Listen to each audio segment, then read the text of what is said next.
Halo, balik lagi bersama gua di Hans Channel. Nah, kali ini kita ingin membahas mengenai transmisi matic.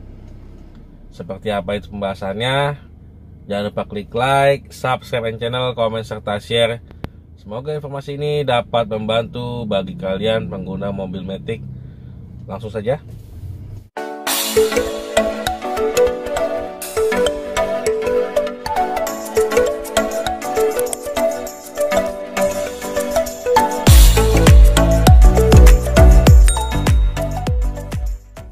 Nah, jadi pada minggu lalu gue udah sempat bikin video mengenai servis mobil dan mengganti oli mesin menggunakan oli Top One. Nah, sebelum servis itu gue ada sedikit kendala di transmisi matic mobil gue ini.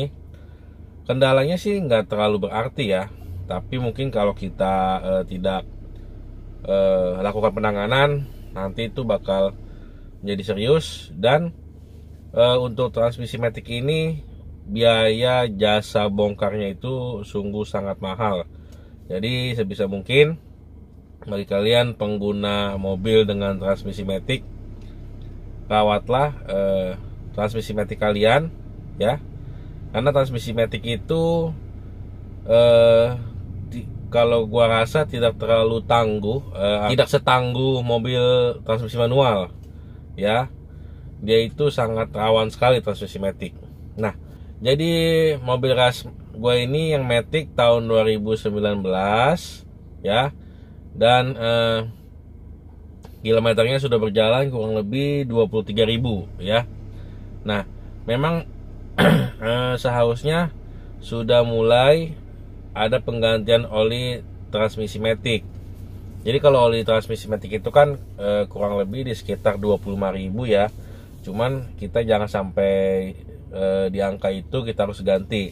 Nah, pada kemarin waktu kilometer masuk 22.000 itu transmisi maticnya sudah kurang begitu enak. Artinya yang pertama itu kurang begitu sigap, agak lemot. Kemudian pada saat di gigi D kita jalan, kadang-kadang tuh dia suka agak ngendut-ngendut gitu. Jadi pada saat gigi D, biasanya kalau matic itu kan walaupun gigi D kan dia ada berasanya pada saat perpindahan gigi ya. Jadi nah, pada saat seperti naik gigi itu dia agak ngejedak sedikit ya. Nah, dan gua berpikir untuk mengganti oli matic sekalian pada saat servis kemarin itu. Jadi oli maticnya juga sebenarnya masih lumayan bagus karena dia merah, masih merah ya, belum terlalu hitam. Jadi oli matic itu rata-rata merah, dan jangan sampai hitam.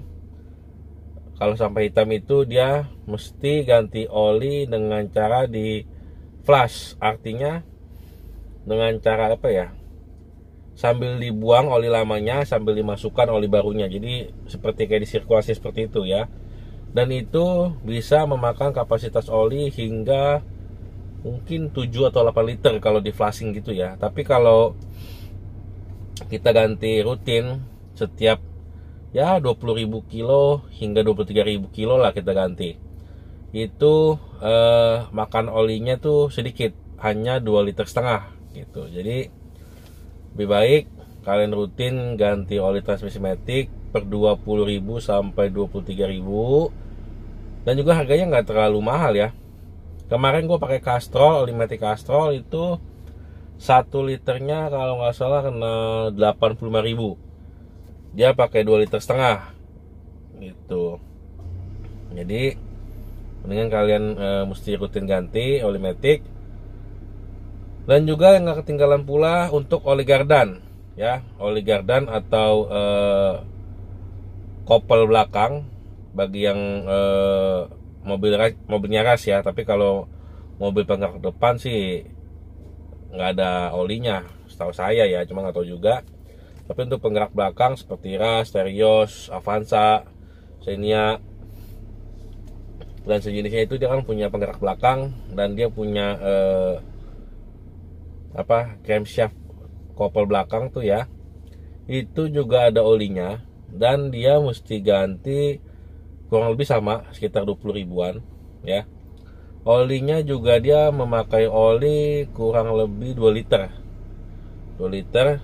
Kemarin saya juga pakai merek Castrol dengan harga 1 liternya itu 75.000 gitu. Nah, mungkin ada banyak pertanyaan yang menanyakan, Bang, oli apa sih yang bagus, merek apa sih yang bagus, kemudian oli mesin, oli transmisi, oli gardan belakang, merek apa yang bagus?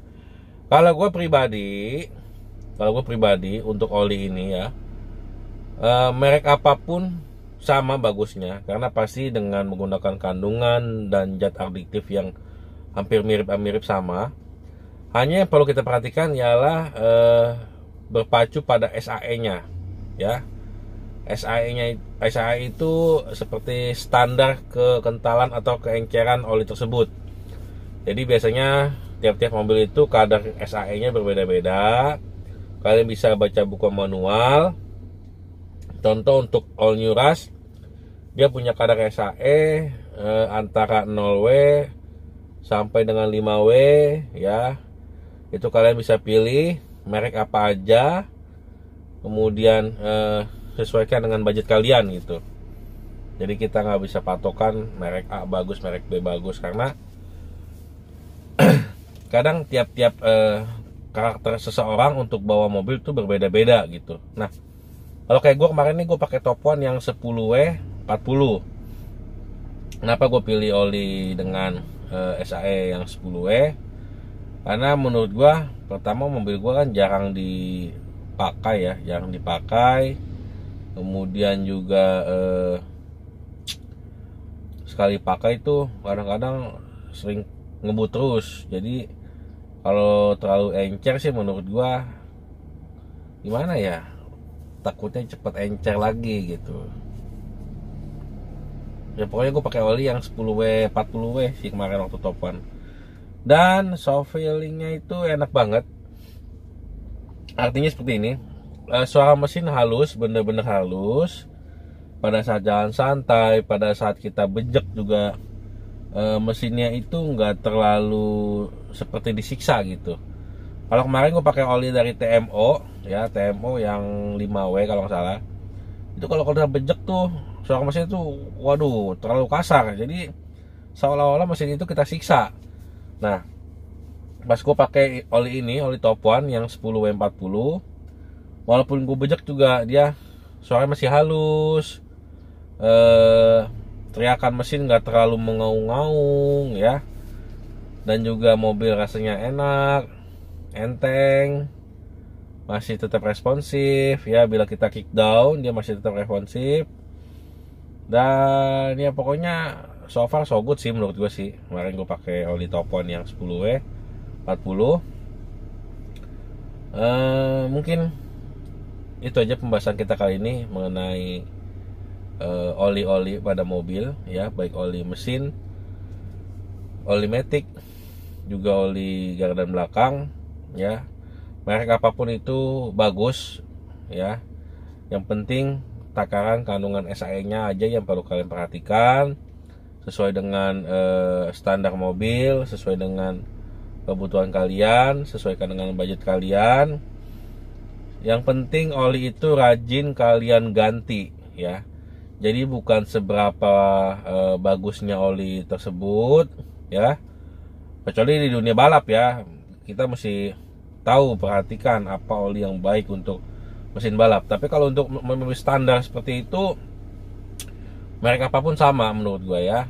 Yang penting kadar SAE-nya kalian perhatikan, serta rajin mengganti oli ya. Jangan sampai telat. Walaupun kalian pakai oli yang mahal, oli yang bagus, kalau kalian telat ganti olinya, itu juga akan merusak komponen mesin ya. Karena oli itu juga bisa basi istilahnya. Oli itu bisa berkurang kadar zat kimianya di dalamnya itu untuk melumasi kinerja mesin gitu.